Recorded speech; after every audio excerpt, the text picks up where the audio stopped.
شكلاتنا نمات بسم آب وولد ومنفس قدوس أحد أملاك آمين. بكريستوس كريستيان بولد ولدان بهابتي ጸጋ መንፈስ ቅዱስ መንፈሳውያን ሰሰመሁም ስድራ ክርስቶስ ከመይ ቀኒሁም ከመይ መጽይሁም አሜን። ስም እግዚአብሔር አምላክና በአና ብድኹማ ደቆ ሁሉ ጊዜ ዝኸበረን ዝተመስገነን ይሁን። እግዚአብሔር አምላክ ለተዋህዶ ዝመረጻ ንጽሕትን ቅድስትን ድንግል ማርያም በቲ እግዚአብሔር አምላክ ዘኽበራ ንሳውን ክብሪ ይሁንና ከምኡውን መላእክት እግዚአብሔር ጻድቃናት እግዚአብሔር ሰማዕታት ኩላቶም እግዚአብሔር በቲ ዘኽበሮም ንኦሙን ክብሪ ይሁንኖም። ንእግዚአብሔር ትፈትዎ እግዚአብሔርን ዝፈትወኩም ውሉደ ክርስቲያን ከሚቀኒሁም እንኳዕ ናብዚ ሻድሻይ መዓልቲ ሰንበት አብይ ጾም ናብ ገብርሄር እንኳዕ በሰላም አብጽሐና። እዘን ሰነባብቲ እዚአን ቅዱስ ያሬድ ናይ ቅድስት ቤተ ክርስቲያንና ሊቅ ንሰነበት ካብ መጀመርያ ጀሚሩ ሰናብቲ ኩላተን አስማት ብድጓ አስማት አውጽኢለን ነተን አስማተን ድማ ክንመሃረን ቀኒና ኢና በዛ ሓለፈ ሓሙሽተ ሰሙናት እዚያውን ገብርሄር ተባሂላ እትጽዋዕ በዚ ትምህርቲ ዝኽንመሃር እግዚአብሔር ስለዝፈቀደ ናብቲ ትምህርቲ ጊዜ ይወስደልኩም ቅዳሴ ስለዝገበርና ናብቲ ትምህርቲ ክናቱ ሎማዓንቲ ገብርሄር ማለት ለዋህ አገልጋይ ተአማኒ አገልጋይ ማለት እዩ ገብርሄር ማለት። እዚ ድማ ኢየሱስ ክርስቶስ አብ ወንጌለ ማቴዎስ ንምእመናኑ ዘስተምሃሮም ባዕሉ ምሳሌ ገይሩ ዘስተምሃሮም አብ ማቴዎስ ወንጌል አብ ሉቃስ ወንጌል ንረኽቦ ኢና እዚ ትምህርቲ እዚ አብ ወንጌል ማቴዎስ ተጽሒፉ ዘሎ አብ 14 ወንጌል ማቴዎስ ከምዚ ዝብል ናብቲ ጽሑፉ እንተዳ መጺና መገሻ ከምዚ ደለየ ሰብአይ እሞ ንገላው ጸዊዑ ገንዘቡ ዝሃቦም እዩ ንነፍስ ወከፎም ከከም ዓቕሞም ንሓደ 5 መኽሊት ንሓደ 2 መኽሊት ንሓደ ድማ 3 መኽሊት ነቲ ሳልሳይ ድማ ሓደ ሂቡ ገሸ ይብል ያሬታ እንታይ ዝብል ንነፍስ ወከፎም ከከም ዓቕሞም ንሓደ 5 መኽሊት ንሓደ 2 መኽሊት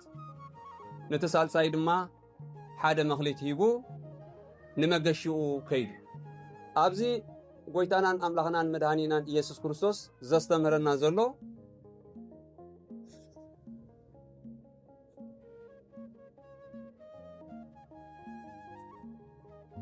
እንታይ ዘስተምረና ዘሎ ጎይታና አምላኽና መድኃኒና ኢየሱስ ክርስቶስ ነቶም ዝስዕብዎ ዝነበሩ ምእመን መክሊት ከም ዝሃቦም እዩ ዘስተምረና ዘሎ። እንታይ ማለት እዩ መክሊት እንተዳ ኢልና ሓደው ሃብቲ ክኸውን ይኽእል ሓደው ትምህርቲ ክኸውን ይኽእል ብዝኾነ ጸጋ ከም ዝሃቦም እዩ ዝነግረና ዘሎ። እዚ እንታይ ማለት እዩ ናብ እግዚአብሔር ዝመፁ ወይ ድማ ሰዓብቲ ክርስቶስ ዝኾኑ ኩላቶም ብዘይ ጸጋ እግዚአብሔር ከም ዘይገደፎም እዩ ዝነግረና ዘሎ እዚ መልእኽቲ እዚ። ነቶም ደድሕሪኡ ዝስዕቡ ነበሩ ንኢየሱስ ክርስቶስ ዝስዕብዎ ዝነበሩ እንታይ ሂብዎም እዩ ዝብል ዘሎም መክሊት ሂብዎም። ንሱ ርሑቕ ክገይሽ ስለ ዝደለየ ነቶም ተሪፎም ዝነበሩ ሰዓብቱ ግን መክሊት ክህቦም ከሎ በብዓቕሞም ንዝብል ነገር ኢና ከነስተብል። ንሓደ 5 መክሊት ክህቦ ከሎ ንሓደ 2 መክሊት ሂቦ ነቲ ሓደ ድማ ሓንቲ መክሊት ሂቦ። ስለምንታይ ንኩላቶም 5 ዘይሃቦም? ስለምንታይ ንኩላቶም ከ2 ዘይሃቦም? ስለምንታይ ከንኩላቶም ሓደ ዘይሃቦም? እንተዳ ኢልና ሰብ ንመንግስተ ሰማያት ዝጽዋዕ ብዓቕሙ እዩ ብዓቕሙ እዩ። ንሓደ 5 ክህቦ ከሎ ዓቕሙ መዚኑ 5 ከፍሪ ከም ዝኽእል ፈሊጡ እዩ። ስለምንታይ እግዚአብሔር አምላክ እንታይ ዝብል ለዓልን ታሕትን ጽዒርካ ብሃፈጻማ ጻዕርኻ ብላዕ እዩ ዝብል። ኢየሱስ ክርስቶስ ድማ እንታይ ዘስተምር ዘሎ ነቶም ዝስዕብዎ ዝነበሩ كم عقمهم ريو نقليهم حموش خم زهابهم نقليهم كلتا خم زهابهم نقليهم دم حدا خم زهابهم ازي بتاريخ كل جزء أب بيت كريستياننا زنبب وانجيل نابانا انت دا قلبيتنا يو نحنا خبينوت مخليتينا مخليتي بلنا عندنا أب قدس بيت كريستياننا كنما لالس كلنا انت عينت مخليت لنا كابتم حموش تدينا كابتم كلتا دينا كابتم بعل حدا دينا كنمرمر قبأنا نفسنا انت دا أب أندم تآتينا ازي انتاي ترقاميو إلنا انت دا فتشنا بزوح أندم نابلا بزوح ترقم امز مجمريا ترقم زهبو حموش زبلو زلو نموسيه يزهابو ناي موسيه مصحافو أوريت حموش خمد صحافة أب قدم እግዚአብሔር كأ تأماني خمس خونه እግዚአብሔር بمسكرو له خلو دما نخالوت صادقانات أنا خزاربهم كلهم بحلمي زاربهم برأي الرأيهم يلو نموسيه ግን كم يكونن نموسيه بارياي ግን ፊት ንፊት የዘዛር ወይ ብዛዕባ ሙሴ خزارب كله ንጻድቃናቱ ዝተንከፎም ንእግዚአብሔር ጻድቃናተይ ዝተንከፈለይ ብሌን ዓይነይ ከም ተንከፈለይ ኢሉ ብዛዕባ ሙሴ ይዛረብ እንተዳ ካብኡ ሓሊፍና ድማ ናብ ዮሴፍ እንተዳ መጺና ድማ ኣብ ገዛ ጲጢፋራ ኣብታ ንእሽተይ ገዛ ተኣማኒ ዝኾነ ሰበይቲ ጲጢፋራ መጺያ ክትፍትኖ ኮላ ንሱ ሃዲሙ ከም ዝኸደ ብንእሽተይ ተኣማኒ ስለ ዝኾነ እግዚአብሔር ድማ ኣብ ግብጽ ከም ደንገሶ ናይ ግብጽ ሙሉ ንጉስ ከም ዝገበሮ ብንእሽተይ ተኣሚኑ እዩ ነው ኣብ ብዙሕ ከም ድሾሞ እግዚአብሔር ናይ ዮሴፉን የምህረና ከምኡውን ኣብ ዳዊት ንጉስ እንተዳሪኢና ድማ ንጉስ ዳዊትን ኣብ ጉስነት ናይ ኣቡኡ ዕያውቱ ክወስድ ከሎ ኣንበሳ ካብ መንጋጋ ኣንበሳ ዕያውቲ የድሕን ከም ዝነበረ ንሳኦል ምስክርነት ይህብ እዩ ካብ ድቢ ዕያውቱ ኣባጊዕ የድሕን ከም ዝነበረ بحيل እግዚአብሔር بጸጋ እግዚአብሔር ድማ ዝኸም ልበይ ወዲ እሰይ ኪድ ሹመለይሉ ንነቢ ሳሙኤል ከም ዝለኣኾ ነቢ ሳሙኤል ድማ ንዳዊት ኣምጪው ከም ዝሾሞ ኣብ ንእሽተይ ኣብ ጉስነት ተኣሚኑ እዩ ኣብ ምንታይ ከሸይምዎ ንጉስ ናይ እስራኤል ገይሩ ድማ እግዚአብሔር ከም ዝሾሞ ንርኢ ኣብ ንእሽተይ ተኣሚንካ ኢኻ ኣብ ብዙሕ ክሸመካ እየ ንዝብል ንሕና ኣበይና ተሸይምና ዘለና እዩ نحنا مخليتنا أبيو قالينا أبسرحنا نيجي أبير دس نبل سرح دينا نسرح زلنا أبسرحنا قوينا قالينا بهابتنا ويدما بتحسونا نيجي أبير دس دبل سرح نسرح لنا دو إجزي أبير بوحد تأمين كأها أبوزح شمك خفتهم زبالو دينا ولاس أتهكاي جبري نعخان نتوم مسالتخان ذا أمسولو زتدال وجهنم دربي ونزبولي أبزي بخالون أندمتا أنت رامسينا ترقاميو نباباسات هبوم باباسات بتناتهم صقا بتوهابهم كهانات كشومو يخوليهم دياقونات كشومو يخوليهم بيد أنبرو مالتيو سقا ودلومو كفتتو يخوليهم تزتوهابهم صقا بحموشته تباهيلو يصوعيم بخلته إلو زلو نموسي حموش رخبو خلو أب حودش كيدان دما ودس بيتروس بخلته مخليت يبلو كلتا مخليت زبلو زلو أوريتن حدشين سلز حازم على ኢየሱስ ክርስቶስ حدش كمهرون كله أتي أوريتكن بمنفس قدس حدي روم يبل تقليس اللهم يزبل نبيتروس دمان تايلو ኢየሱስ ክርስቶስ أباقعي أبلع عياوتي أبلع أباقعي حلو عياوتي ونحلو إلو انتاي زهابو يو نم بيتروس قال هيبو نيرو حدرا هيبو نيرو بيتروس ون قيئو بسلام كم زودة أو وحد تأمين كأخمو أبوزح شمكار لخو تبهالي بعل حادث بهذا يهودا منهم قامس حواريات تسبسيبو انت نبرا منهم قامس حواريات تحاريو انت نبرا أما تقرش الأوجن مكليتون تايز جبرة زي تتكمل له مكنيتي بوزحات علنا كريستيان كوينا بكريستوس أميننا كريستيان زغنا مقبارنا جن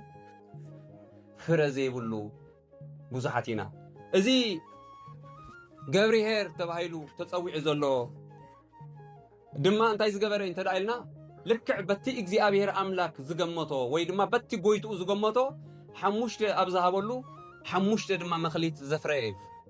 እቲ በዓል ክልተ ድማ ክልተ ዝሃቦ ድማ ክልተ ኣፍርዩ ጎይቱ ልክዕ ከምቲ ንሱ ዝገመቶ ልክዕ ድማ ከምኡ ኮይኑ ጸንክዎ እቲ በዓል ሓደ ግን ሃካዩ ይብሎ እንታይ ገበረ ፍሒሩ እታ ዝተዋሃበቶ መክሊት ቀበራ ይብል ጎይቱ ድማ መጽዩ ክጸባጽቦ ከሎ ጎይቱ እንታይ ይበሎ እዩ ዝብል ኣታ ሃካይ ኢልዎ ኣንታ ኹፉእ ሃካይ እንተ ደኣ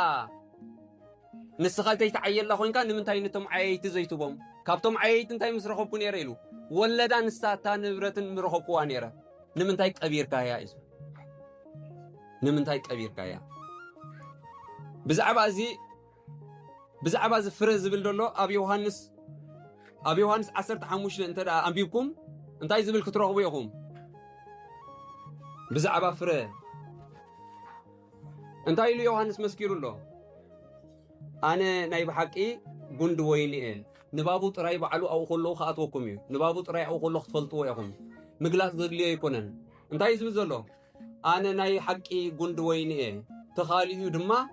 ኣቦይ እዩ ኣነ ምን የብል ኣሎ ናይ ብሓቂ ጉንዲ ወይኒ እየ ተኻሊኡ ድማ ኣቦይ እዩ ነቲ ኣባይ ዘሎ ነቲ ኣሚኑ ምሳይ ዝኸይድ ዘሎ ኩላትና ነፍስና ናበይ ንእቶ ናብ ናይ ክርስቶስ ንእቶ ነቲ ኣባይ ዘሎ ዝብል ዘሎ ነቲ ዝስዕበኒ ዘሎ ነቲ ክርስቲያኔ ብክርስቶስ ክርስቲያኔ ዝብል ዘሎ እዩ ዝብል ዘሎ ፍረ ዘይፈሪ ዘበለ ኩሉ ጨንፈር የርሕቆ ስምዕዎ ፍረ ዘይፈሪ ዘበለ ኩሉ ጨንፈር የርሕቆ ነቲ ፍረ ዝፈሪ ዘበለ ጨንፈር ግና ኣዝዩ ምእንቲ ክፈሪ የጽርዮ ስምዑ ሓደ ሰብ ኣማኒ ኣብ ክርስቶስ እንተ ደኣ ኮይኑ መክሊት ኣለዎ ንብል ኣለና በቲ መክሊቱ በቲ ጸጋ እግዚአብሔር ዝሃቦ ፍረ ኸፍሪ ኢሉ ዳ እዩ ዝህቦ ዘሎ እግዚአብሔር እምበር ፍረ ዘይፈሪ እንተ ደኣ ኮይኑ ክርስቶስ እንታይ ዝብል ዘሎ ኣባይ ዘሎ ብኣኻ ነብር ኣለኹ ክርስቲያኔ ተባሂሉ ፍረ ዘይፈሪ ኣነ የርሕቆ ነቲ ፍረ ዝፈሪ ኸብል ኣሎ ነቲ ፍረ ዝፈሪ ዘበለ ጨንፈር ግና ኣዝዩ ምእንቲ ክፈሪ የጽርዮ ንስኻትኩም ከኣ ይብል ኣሎ ሳላ እቲ ዝነገርክኹም ቃል ድሮ ንጹሃት ኢኹም እዚ ሰንበት መጸ ንመሃሮ ዘለና ወይ ድማ ኣብ ቤትና ኮይንና መጽሓፍ ቅዱስ ነንብቦ ዘለና እቲ ቃል እቲ ስለ ዝፈለጥና ንጹሃን ኢና ይብል ኣሎ ስለተን ቃል እቲ እንፈለጥና ንጹሃን ኢና ቃሉ ፈሊጥካ ግን ይብል ሐዋርያው ቅዱስ ያዕቆብ ድማ እንታይ ይብል እቲ ቃል ይፈለጥ ዝብል እሞ ዘይገብሮ ኃጢአት ይኾኖ ንዑ ኣብዚ ድማ ኢየሱስ ክርስቶስ ከምኡ ዝብል ዘሎ እንታይ ይብል ኣባይ ጽንዑ ኣነ እውን ኣባኹም ጨንፈር ኣብቲ ጉንዲ ወይኒ እንተ ጸንዐ ካብ ርእሱ ክፈሪ ከም ዘይክእል እብለኩም ኣለኹ ኣባይ እንተ ጸንዓኩም ከምኡ ኢኹም እንታይ ይብል ኣሎ ኣባይ ጽንዑ ኣነ እውን ኣባኹም ጨንፈር ኣብቲ ጉንዲ ወይኒ እንተ ጸንዐ ካብ ርእሱ ክፈሪ ከም ዘይክእል ንስኻትኩም ኣባይ እንተ ዘይጸንዓኩም ከምኡ ኢኹም ጨንፈር ኣብ ጉንዲ ወይኒ እንተ ዘይሃልዩ ወይ ድማ ኣብኡ ብህይወት እንተ ዘይሃልዩ ክፈሪ ኣይክእልኒ ይብል ኣሎ ንስኻትኩም እውን ኣብ ቃለይ ኣባይ እንተ ዘይትነብሩ ሃልይኹም ከምኡ ኢኹም ይብል ኣሎ ሓደ ሰብ ፍቓድ እግዚአብሔር ፈሊጡ ቃል እግዚአብሔር ፈሊጡ በቲ ቃል ክመላለስ እንተ ዘይክኢሉ ህይወት የብሉን ማለት እዩ ኣብ ክርስቶስ ዘሎ ይመስለሎ ዳ እምበር ኣባይ የለኻን ይብል ኣሎ ስለምንታይ ሓደ ጨንፈር እንተ ደኣ ምስቲ ጉንዲ እንተ ዘይሃልዩ ክፈሪ ኣይክእልኒ ንስኻትኩም ከዓ ብቃል ክርስቶስ ከምቲ ቃል ክርስቶስ ተዘይሃልይኹም ኣብቲ ጉንዲ ክትፈርዩ ትኽእሉን ኢኹም ኣብቲ ጉንዲ ተዘይሃልይኹም እዩ ዝብል ዘሎ እቲ ጉንዲ ወይኒ ኣነ እየ ይብል ኣሎ ጨናፍሩ ከዓ ንስኻትኩም ኢኹም ብጀካይ ሓንቲ እኳ ክትገብሩ ኣይትኽእሉን ኢኹን እሞ እቲ ኣባይ ዝጸንዕ ኣነ እውን ኣብኡ ንሱ እዩ ብዙሕ ፍረ ዝፈሪ ይብል ኣሎ ስምዑ ሕጂ ብዘይበኣይ ሓንቲ ክትገብሩ ይትኽእሉን ኢኹም ንሱ ብዘይበኣይ ዝብሎ ዘሎ መጀመርያ ኣብቲ ላዕሊ እንታይ ኢሉ ንስኻትኩም ግን ስለ ዝፈለጥኩም ቃለይ ስለ ዝሓደረኩም ንጹሃን ኢኹም سب مجمريا سر فلتت كم زطفق كأمن الله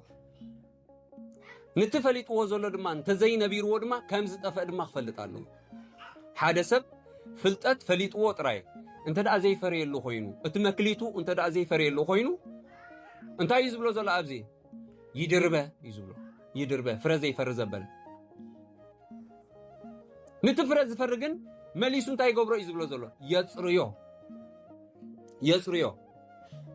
أباي زي صنع زبله كم تنفر نوطاي تدربيو ينقص ولن أباي زي صنع زبله مالتو اب كريستوس الله كلنا ابز زلنا مچم اب كريستوس علنا اينا نبللا اب كريستوس مهلاو مالت ግን اب قالو مفصام مالتيو مكليتو مفصام مالتيو حمشت نيرونو حمشت انت غيرون يزب زلو ابزي حون حمشت افريون يبلالو كلته زنبرو كلته نغيدو كلته افري اتبع الحدا ግን አይፈራየን ይዝብ ዘሎ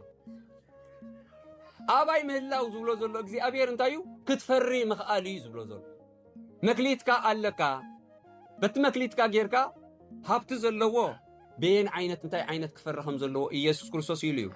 አነ ጠሚየ ነበርኩ አያብላዕኹምን ጸሚየ አያስተኹምን ብላሎ አሪቀይ ከደንኩምን ታሲረ እግዚአብሔር ፍታሕካ ይበልኩምን حميمك እንታይ ገበርኩምን አያጸናናዕኹምን ንስኻ በትዘለካ በየኒኻ አገልጋሊ ካህን እንተ ዳ ኮይንካ በክህነትካ እንታይ ትገብራለኻ እዩ ዲያቆን ተኮይንካ በዲቁናኻ እንታይ ትገብራለኻ ምእመን ተኮይንካ በምእመንካ እንታይ ትገብራለኻ እዩ እቲ መክሊት ፈርየሉ በበቲ ስኻ ዝተዋሃበካ ጸጋ እዩ መቸም ንስኻ ምእመን ከለኻ ናይ ካህን ኢሉ ኣይፈርደካን እግዚአብሔር ናይ ካህን ጸጋ ይሃበካን ናይ ካህን ሽመትም ኣይሃበካን ምእመን እንተ ዳ ኮይንካ ግን ምእመን ክገብሮ ዘለዎ እንታይ እዩ نخيد أبزي بعلنا قالوا سيزغي أبا أنت تصنعكم قاليون أباخاتكم أنت حادرة سمعوا أبا أنت تصنعكم بل قاليون أباخاتكم أنت حادرة اتدلي وزبلة لمنما ها يخون لكم بزح فرة أنت فريقهم أبوي بزي يخبر بزح فرة أنت فريقهم بزي أبوي يخبر أنت عايز بزلو نحنا أنت دعا بتي تماهرنا يزلنا بتحديرنا زلو انت دا اخن فرخ إلنا እግዚአብሔር አቦ በዚህ ዝخبر ብለና ነው ብዙሕ ፍረ እንተ ፈሪኹም አቦይ በዚህ ይخبر ደቀ መዛሙርት ይውን ትኾኑ ደቀ መዛሙርት ክርስቶስ ኢና ክትብሉ እንተ ዳ ተብዓት ደልይኹም ኣለኹም እንታ ክትገብሩለኩም ይዝብ ዘሎ ክትፈሪለኩም እትትፈሪ ወድማ ንአቦ ዘደስት አይነት ፍረ ክትፈሪ ኣለኩም ይዝብ ዘሎ ብዙሕ ፍረ እንተ ፈሪኹም አቦይ በዚህ ሕጎስ ደቀ መንከ ትኾኑ ደቀ መዛሙርትና ተይትኾኑ ከምቲ አቦይ አፍቂሩን ዘሎ ብላሎ አቦይ አፍቂሩን ዘሎ አንውን ከምኡ አፍቅረኩም ኣለኹ አፍቅረይ ጽንዑ ከምቲ አነ ትእዛዝ አቦይ ዝሐለኹ ብላሎ ሕጂ ድማ ረዩ ትእዛዝ አቦ እንታይ ኢልዎ ኪድ ንአዳም አድሕኖ ኪድ ንሓጣን እንታይ ግበሮም አድሕኖም ተበጀዎም ኢሉ አቦውን አብዛ ምድሪ እዚኣ ንመን ልኢኽዎ ንወዱ ልኢኹ ኣብ 16 ዮሐንስ እንታይ ይዝብል አቦ ንዛ ዓለም እዚኣ ንወዱ ወዱ ንዛ ዓለም እዚኣ ከድሕና ዳ እምበር እንታይ ክገብራ ክፈርዳ ይኮንን ልኢኽዎ ይዝብል አቦና ኣብዝና ዓለም ድሰደዶ ንወዱ ንዓለም እንታይ ክገብራ ክብጀዋ ምእንቲ ከድሕና ምእንቲ ክፈርዳ ይኮንን ሰዲድዎ ይዝብል በቲ ሓደ ወዱ ዝኣመነ ዘበለ ኩሉ ናይ ዘለዓለም ህይወት ክረክብ እምበር ምእንቲ ከይጠፍእሲ አቦ ንወዱ በጃ ሁሉ ሃቦ ይዝብል ኣብዚ ድማ ኢየሱስ ክርስቶስ እንታይ ይብላሎ ኣነ ነቦይ ተኣዚዘ ከምቲ ኣነ ትእዛዝ ኣቦይ ዝሓለዉ ኣብ ፍቅሩን ጸኒዐ ዘለኹ ከምኡ ከዓ ንስኻትኩም ትእዛዛተይ እንተሓለኹም ኣብ ፍቅረይ ክትጸንዑ ኢኹም ስምዑዋ ኣነ ኣቦይ ዝበለኒ ብምግባረይ ኣብ ፍቅሩ ጸኒዐ ኣለኹ ንስኻትኩም ድማ ትእዛዛተይ እንተሓለኹም ኣብ ፍቅረይ ትጸንዑ እታ ናብ ፍቅሪ ክርስቶስ ተጽንዓና እንታይ ያ ትእዛዛቱ ምሕላውያ ፍቃዱ እንተ ደኣ ፈሊጥና ብፍቃዱ መንባርያ እንተፈረና እዩ እንተፈረኹም ይዝብ ዘሎ ሓጎሰይ ኣባኻትኩም ምእንቲ ክጸንዕ ይብላሉ ሕጂ ድማ ሓጎስ ክርስቶስ ወይ ሓጎስ ኣምላክ ኣባና ክጸንዕ ምእንቲ ይብዝብሎ ኣሎ ምእንቲ ክጸንዕ ሓጎስኩምን ፍጹም ምእንቲ ክኸውን ሲ ይብላሎ ከምቲ ኣነ ዘፍቅረኩም ነንሓድሕድኩም ከዓ ክትፋቐሩ ትእዛዘይ እዚኣ ከምቲ ኣነ ዘፍቅረኩም ነንሓድሕድኩም እንታይ ክትገብሩ ክትፋቐሩ ትእዛዘይ ሓደ ሰብ ንሓደ ሰብ የፍቅሮ ኣለኹ እንተ ደኣ ኢሉ انتي عينت فقري زفقرو دما تحتيلو دما كمي جيرو جليس والله تفقر زبال كمي جيرو جليس والله سب نهيوتو اب كند عرفتو بجا كحلفا كابز زعبي فقري يلن تسمعوا لهم تفقر زبلا زلو نسو فقر زبلا زلو انتي زب زلو سب من تعركو نهيوتو بجا انت دا حلفوا كابز زعبي ها يلون كابز زعبي فقر يلون تحتيلو خنتايلو نزيا فقر زي اخ قلص اقول انتايلو نسخاتكم ازي زقزقكم زبله كله انت قبركم عرفتيهم من يوم عرفتو من يوم عرفتو ابز انتاي زبزلو سب بجا عرفتو هيوتو بجا انت حلفه بلالو يعرفتون يسوع كريستوس انت يبلو مالو ابت تحتيو نسخاتكم ازي عززكم زبله كله انت قبركم يعرفتيهم إذا زقكم زلخو كله أنت جبركم نسخاتكم أنت ياكم يلو عرفتيهم أنا دما سل عرفتي بجاز حلف سلمن سلتم تزازاتي زحلو تصبر الله أفضل على أنت يقبل تصنيحو أنت فقرت بحالنا نحريكم تفقروا له تحري تحتيلو أنت سبني واتو أبكند عركو يبلالو بجا كحلفاي له كابز زعب فقري يلبون يلو من يوم عرختو انت دايلنا تحتيلو دما تايلو نسخاتكم ازي تزازي ازي ازازكم زبله كله انت قبركم يعرختيكم انا بجاز حلف سلمني يبلالو سليهم سلتهم تزازاتي تحلو تلهم سلتهم تزازاتي تقبز لهم انت يزب زلو مخليت نتوم مخليت ذهبكم انت فرايو سيلو نعو بوحو تامينكم يخوم امو ابوزح شمكم نعو ناب عرفت ابوهم اتو نتوم تزازاتو زي حلوخه نتازلاتهم حنتي مخليت وسيدو نتبزح زلو وهابوه نزخيلوه ناب قدام دربيوه محرق اماسنان يخون بحوي ندد يزو من يمعروه تيزو لهم دلو እግዚአብሔር انت دايلنا نتوم تزازاتو زفصمو فرز فري بت تزازاتو امينو فرز فري يوم فرز زي فري تبلو تزازاتو زي فري تدعي بيلو اسم كن نقدام دربيوم يزبزلو امنت ديم تبلنا كن او امنتي اتما باي زلو فرزي فري يزبل اتما باي زلو فرزي فري زبولو يزبل ولا انت بعد حدا مخليت ذهبوكو مسو سلازنا بري على حدا مخليت زهبو دلو مسو تزينا برنيرو حدا مخليت كوي ما ابو السوق كفراي كالاني سوق كفراي كالاني اتي كاب ابوي زسمعك هو بلالو اتي كاب ابوي زسمعك هو زبله ناخاتكم سلازفلتكم ايه عرخو يزبلكم زلو عرخوي إلى زاربكم زلخو يلوم انتي اتي زسمعك هو زبله كمن كابوي زسمعك هو زبله ناخاتكم سلازفلتكم اتي ابوي زدلي نغير ناخاتكم سلازفلتكم عرختي زبلكم زلخو باريا غويتو زغبرو ايفلطني امو دغيم باروت ايبلكم ني سلامداي اتي ابوي زفلطكو انا ناخاتكم سلازفلتكم باروت ايبلكم ني انت ايبلكم اللهو عرخو يبلكم اللهو سلتم عرختي دما انت يزغبريلو بجاز حلف سلتهم عرخو زي كونوخه سلمتهم فقادو زي غبروخه سلسو ما يكونكم بجاز حلف بلال نقدام يخدر بيوم نعم بلال انا حريخكم انبر نسخاتكم حريخكم منن كتكدو بلال حجي انا حريخكم نسخاتكم حريخكم منن كتكدون فريخ تفريون فريخهم دما نبارخ خون سمعوا حجو كتكدو فريخ تفريو فريخهم دما نبارخ خون نزل عالم كذكر نباري خون نبو بسمي زلمنكم وزبله منتي كبكم سي نز مدبكم نحنا استمدبنا انت هنقبرينا እግዚአብሔር ትእዛዙ ይብናሎ ክንከይድ ክንፈሪ ፍሬና ድማ ነባሪ خون نزل عالم نباري خون ቆም ይዝብል እቲ ናትኩም ግብሪ ይብል ወይ ድማ እቲ ናትኩም ወርቅኹም ይብል ኣብ ሰማያት እንታይ ግበርዎ ይዝብል ኣብ ሰማያት ሕድርዎ ኣብቲ ቁንቁነ ዘይበልዖ ንቀዝ ዘይበልዖ ኣብ ሰማያት ግበርዎ ነባርኽ ኾውን ማለት ቋዩ ንዘል ዓለም ንሁና ተዘከረ ጽድቅኹም እግዚአብሔር ጠሜኔ ራብሊዕኹምኒ ጸሜ አስቲኹምኒ ዝባሃለኮ እቲ ምግባርና ኣብ ዝኮለ ሰናይ ንገብሮ ነገር ቋዩ ጽባሕ ዝምስክረልና እግዚአብሔር ነባሪ ኾውን ማለት እዩ ናይ ድሕነትና ዋሕስ ኾውን ማለት እዩ ኣይናይ ትእዛዙ አሚንና እንፈርዮ ዘለና ፍረ ንሓድሕድኩም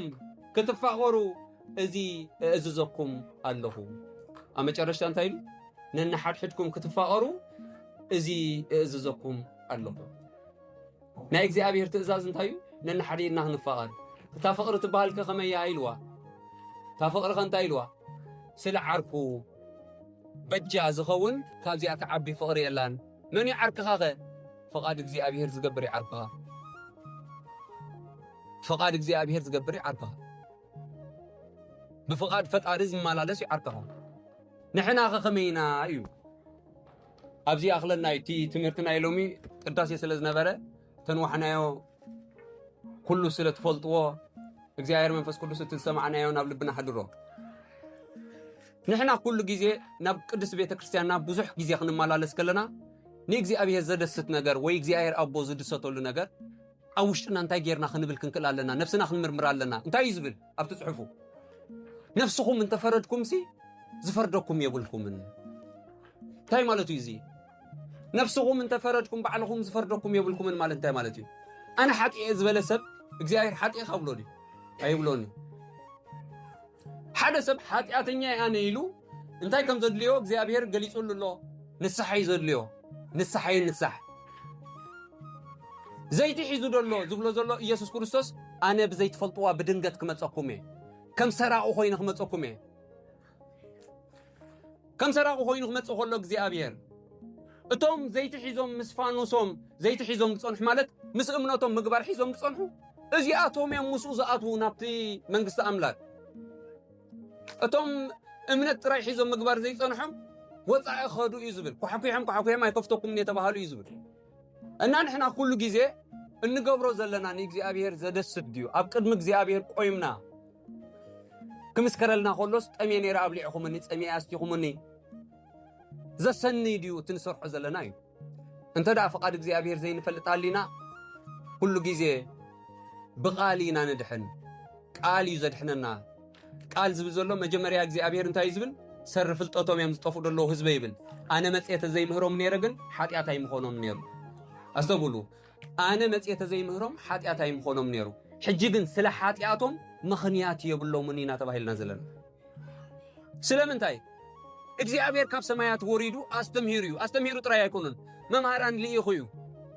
ሓደ ሰብ እንተ ደኣ ክመሃር ደልዩ ብደስ ዝበሎ ዓይነት ክመሃረሉ ዝኽእል ዘበን ኢና በፂሕና ዘለና ብዩቲዩብ ገይሩ ደስ ዝበሎ ዓይነት ትምህርቲ ክመሃር ይኽእል እዩ ቤተ ክርስቲያን መፂኡ ክመሃር ይኽእል እዩ ንእግዚአብሔር ፍለጦ ዝብለካ ሕጂ ኣየድልየካን እዩ ናብ ቤተ ክርስቲያን እንተዘይመፂኻ ኣብ ቤትካ ኮይንካ ትመሃረሉ ነገር ብዙሕ ኣሎ ንእግዚአብሔር ዝሕጉሶ ነገር እንተ ደኣ ትፈጥር ሃሌኻ ነፍስኻ ሰላም ኣለካ እግዚአብሔር ድማ ይምስክረልካ መንፈስ ቅዱስ ድማ ይምስክረልካ ውሽጥኻ ኮይኑ እንተ ደኣ ውሽጥኻ ዘይምስክረልካ ሃልዩ ግን ኣብዛ ምድሪ እዚኣ ኸለና ጥራያ ድሕሪ ሞት እንታይ የለን እዩ ዝብሉ ድሕሪ ሞት ንስሓ የለን ኣብዛ ምድሪ እዚኣ ኸለና እያ ንስሓ ኣብዛ ምድሪ እዚኣ ኸለና እያ ሰናይ ምግባር ድሕሪ ሞት ዝበሃል ወላ ሓንቲ ዝሰርዖ ነገር የለን ድሕሪ ሞት ፍርዲ ጥራይ ዝሰሪዑ ዘሎ እግዚአብሔር ፍርዲ ዝብሎ ዘሎ ድማ እንታይ እዩ ጠምየ ነይረ ኣብሊዕኻኒ ጸምየ ኣስቲኻኒ ዓሪቐ ኸዲንካኒ ዝብል እዩ ንስኻም ጠምየ ኣይብላዕኻንን ጸምየ ኣያስትኻንን ዓሪቐ ይከደንካ ኣበይ ረኺብናካ ክብሉ እዮም ነቲ ኣብኡ ዘሎ ምሳኻ ዘሎ ሓውኻ ዘይገበርካሉ ንዓይ ከም ዘይገበርካለ እዩ ንዑ ዝገበርካሉ ንዓይ ገበርካለ እዩ ነንሕድኹም ክትፋቐሩ እዚኣ ትእዛዝ ዝህበኩም ዘለኹ ዝብል ዘሎ ኢየሱስ ክርስቶስ እንታይ እዩ ተዳኢልና ነንሕድና ክርስቲያን ንበሃል ዘለና ሓደ ሰብ ካባና ወፂኡ ብጥሜት ይኹን ብናይ ስጋ ዕርቃን ይኹን ካባና ወፂኡ ናብ ካልእ ናብ ጥፍኣት ክኸይድ ከሎ ስቕ ኢልና እንተ ደኣ ንሕና ብዛዕባ ደሙ ንሕና ኢና ተሓተቲ ሐዋርያ ቅዱስ ጳውሎስ ከምኡ እዩ ዝብል ሐዋርያ ቅዱስ ጳውሎስ ክምህር ከሎ ክሰብኽ ከሎ እንታይ ዝብሎ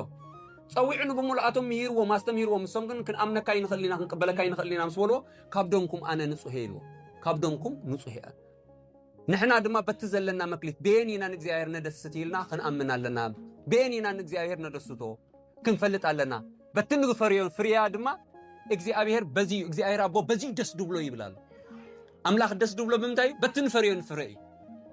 በቲ ንፈርዮ ፍሬ እና ክንፈሪ ኣለና እቲ ንፈርዮ ድማ በቲ ዘለና ጸጋ በቲ ዝተዋሂብና ዘሎ ጸጋ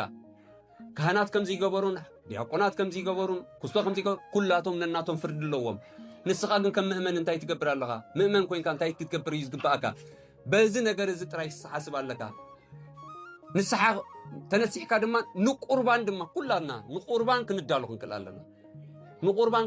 ክንክእል ኣለና ስጋይ ዘይበልዐ ደመይ ዘይሰተየ እዩ ዝብሎ ህይወት ዘለዓለም የብሉን ማለት ክንፈርህ ክንክእል ኣለና ኣብ ስጋ ወደሙ ዘየለ ሰብ ኣብ ህይወት የለኹ ንብሎ ኣሎ እግዚአብሔር ኣነ ህይወት የዘለኹ ናበልካ ስኻ ተሪርካ ኣለኻ ጠጠው ኢልካ ኣለኻ ቅድሚ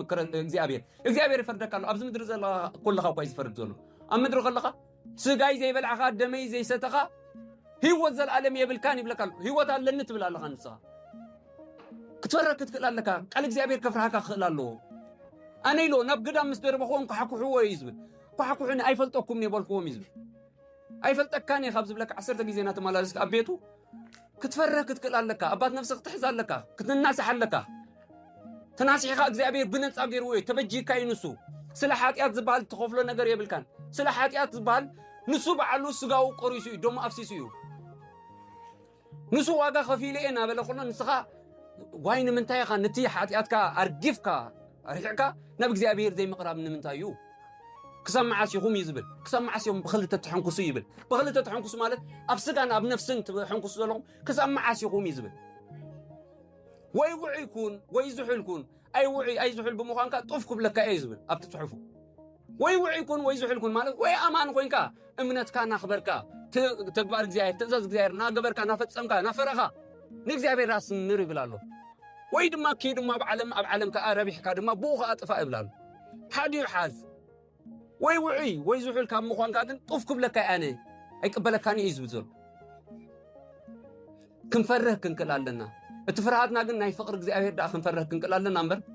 ካብ ፍቅር እግዚአብሔር ከይንወጥ ዳ ክንፈርህ ኣለና እንበር እግዚአብሔር ጨካን አምላክ አይኮነን ጨካን ከም ዘይኮነ ወዱ ሊኢኹ